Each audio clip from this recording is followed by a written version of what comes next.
So this your girl, She Bossing and Traveling, y'all. So I am here on this marvelous Monday to talk to y'all as I am going home from the weekend hanging out with my cuz. So y'all, while I'm talking, I said, like I said before, my goal is to do a video at least daily. And daily while I'm doing videos, I want to talk about certain topics. So y'all, right now, YouTube is in easy mode for small business owners. So y'all, I am building my tribe of small business owners, those individuals who love to have fun, love to make money, travel, and maybe even in the healthcare field, not even. If you are in the healthcare field as well, because I am a travel surgical technologist. That is my career, but I am an entrepreneur as well. I own my own travel business, my own network marketing business, where I help individuals start their own travel businesses and marketing business as well. Also, I have my own digital marketing business where I create logos, digital products, personalized products for, say you're going on a trip and you want a personalized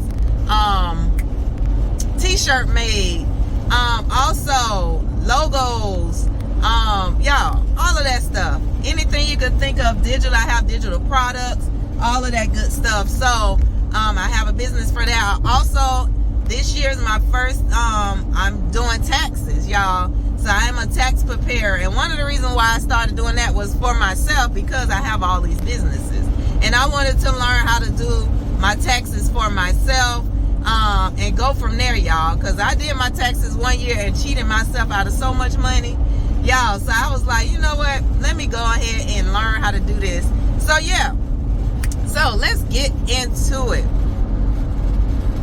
So getting ready for your first assignment as a traveler, not your first assignment, an assignment as a traveler. So y'all, one of the things that I would say, when you're working with a good recruiter, your recruiter is going to make sure that you are prepared. Once your recruiter once you do your interview, and they go ahead and they give you the offer, your recruiter reaches out to you and lets you know that you've been given an offer. You can go over that contract and see, okay, is the pay good? Is this what you want? All of that stuff, the hours, the days that you request off, because usually ahead of time, you will give your recruiter dates that you want to have off throughout that contract. Because usually your contract is like from 8 to 13, it could be 13 weeks and more, depending on the location. Sometimes they will, usually I don't go no higher than 13 weeks. And if I like the location, and usually when it's getting close to my contract being done, they'll usually see if you want to extend your contract. And you can say yay or nay.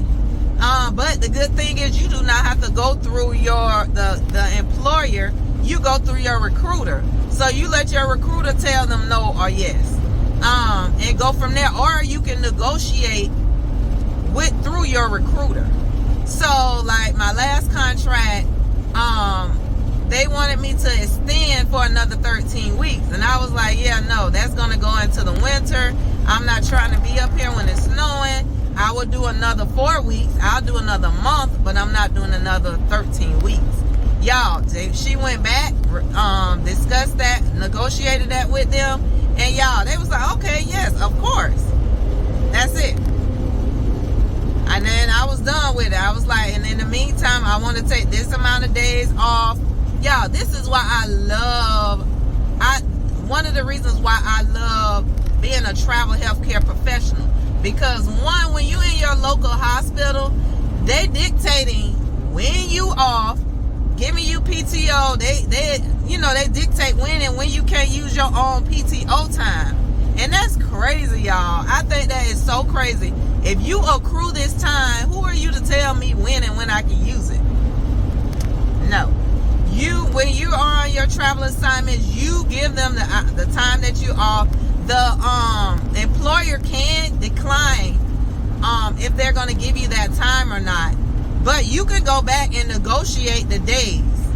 Me, I'm like, if they're not giving me that time, I'm not doing it, you know, depending on what it is. Now, if it's something that I can just do without and just do it later, I will, because I do a lot of traveling in between the times of my contracts, because again, I'm a travel business owner, y'all, and travel is a way to keep me in my right state of mind as far as positivity. Y'all, just, you gotta keep your mind right, y'all, and travel is one of those things that help me with that. So after that, y'all, once you negotiate, you sign your contract, then usually your agency is going to get with you about education. So usually if you are so these are for my all fellow surgical tech who, you know, you work in a hospital where you have to get your education done, stuff like that. So through your agency, they're going to give you certain amount of assignments that have to be done. You might have to go get certain shots done for whatever location. Like if your immunization is not up to par, then they want you to go get this done, get that done. That agency is going to send you a script to go to a certain location in your area to get all of that stuff done. Your physical, all of that stuff is done through your agency. So you don't have to come out your money for nothing, y'all. The good thing I will say is getting your health, making sure you have a copy of your health, all of your shots, your immunizations, all of that stuff, y'all. Have that on file, because these hospitals think they be slick sometimes, y'all, and they'll have you doing, like, they'll be like, okay, well, we require you to do this. Like my last hospital, they wanted me to get MMR and measles, mumps, and rubella shot, y'all. And I had that done long time ago. But because I didn't have a copy of my immunization records from when I was a kid or whatever, I had to redo those shots, y'all. I was not happy. And I definitely was not happy because I was almost done with that contract. And so they were like, well, this is a requirement for you to work. I've been working all this time, and now y'all telling me I got to, this is a requirement to get it done, y'all. And I was like, you know what, let me just do the shot. Y'all, it was only one shot that I was getting done because I was on 2 weeks later, or a week later, because they was like I had to come back in like 30 days. And I was like, oh, I'll be gone by then. So I was like, gonna do this little one funky shot, but y'all won't be giving me that no more of these shots. So yeah, always have a copy of your records, y'all. Get a copy of your records and keep that on file. So when you're going to these different hospitals, you already got all of that, or your agency is going to ask for a copy. You have that on file.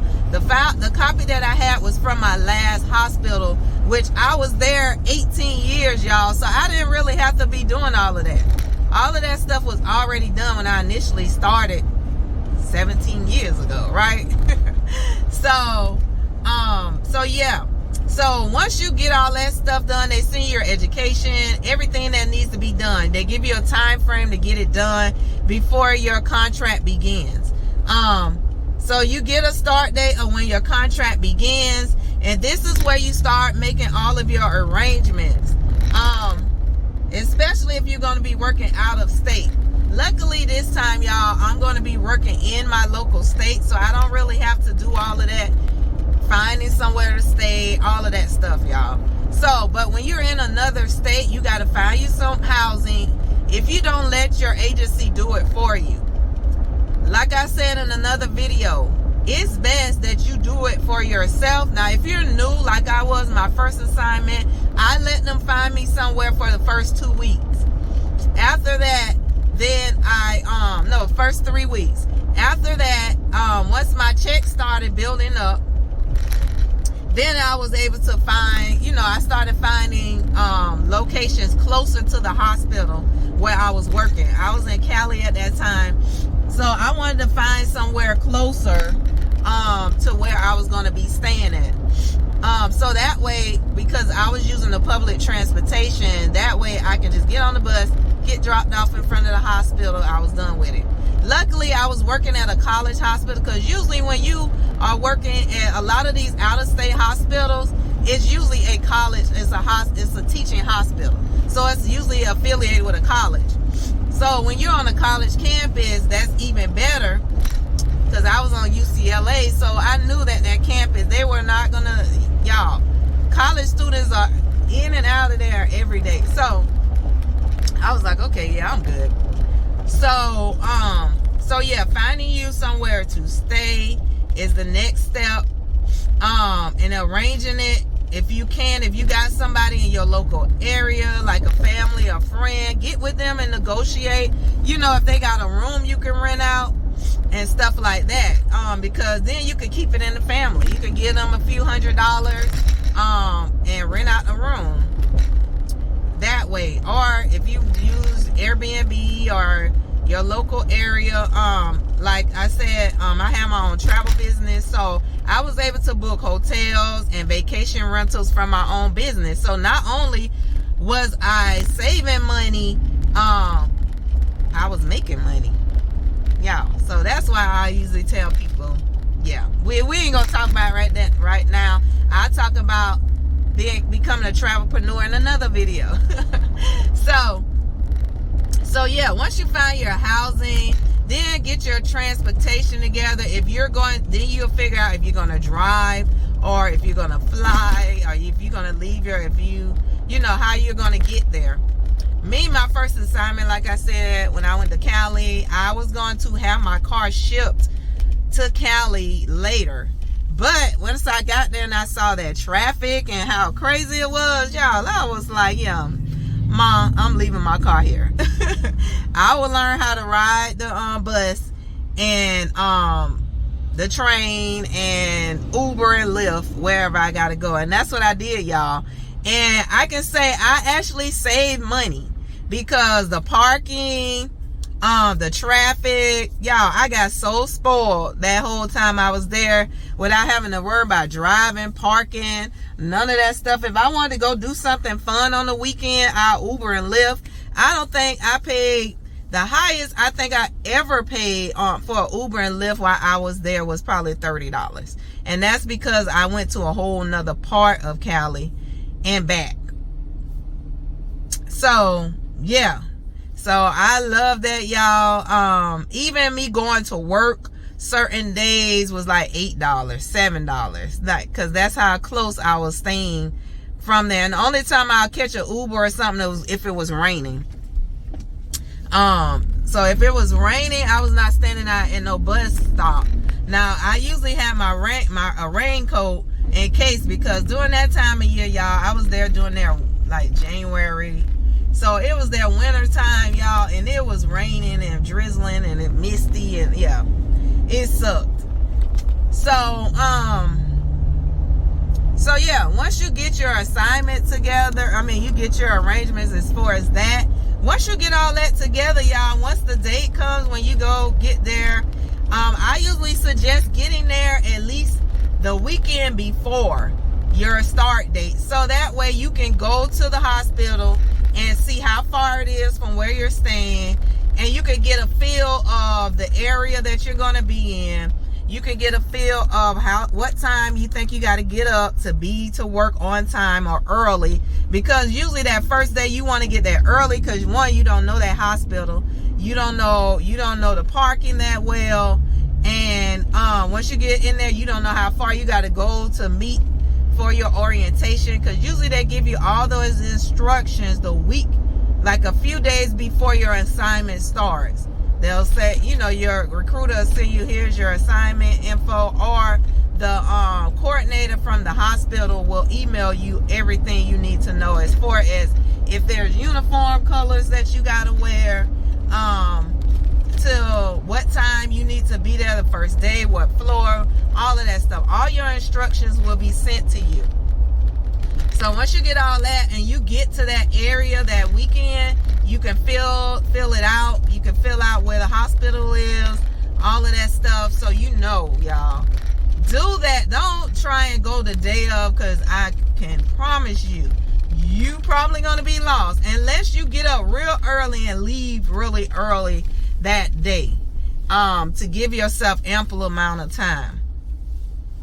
So yeah, so that's some of the things. And once you get there, y'all, usually it's smooth sailing from there, because when you get a feel of the hospital, you're gonna meet other travelers. Then that's where you're gonna meet other travelers. You might meet some that's gonna be in the same area as you, and then that's how you'll start meeting people who you can hang out with and do things with. Because y'all, when you get to some of these hospitals, some of these co-workers are not going to want to hang out with you, or even barely want to talk to you. I'm just saying. So don't think you're going to go to these hospitals and find you some besties, because the majority of the time you're not. Now, I have had, from some of the assignments I've been on, I have met some really good, nice people that I still am in contact with to this day. Some of them are travelers like myself, and some of them are actually employees at that hospital that I went to work at. So it just depends on the person. But don't go and think that you're going to just meet a friend. Y'all, you don't want to go there. You're going there to work and make money. FYI, you're going there to work and make money. You're not going there to make some friends.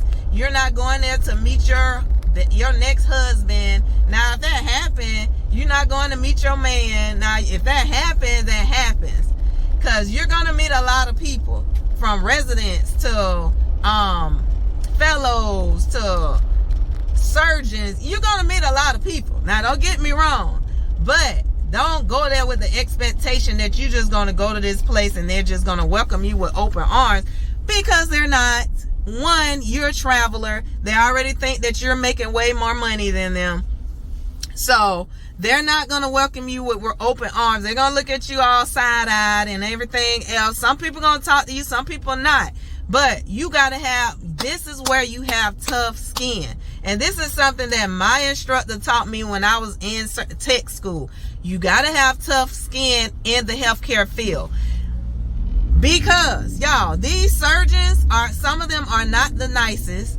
Some of these nurses and y'all are not nice.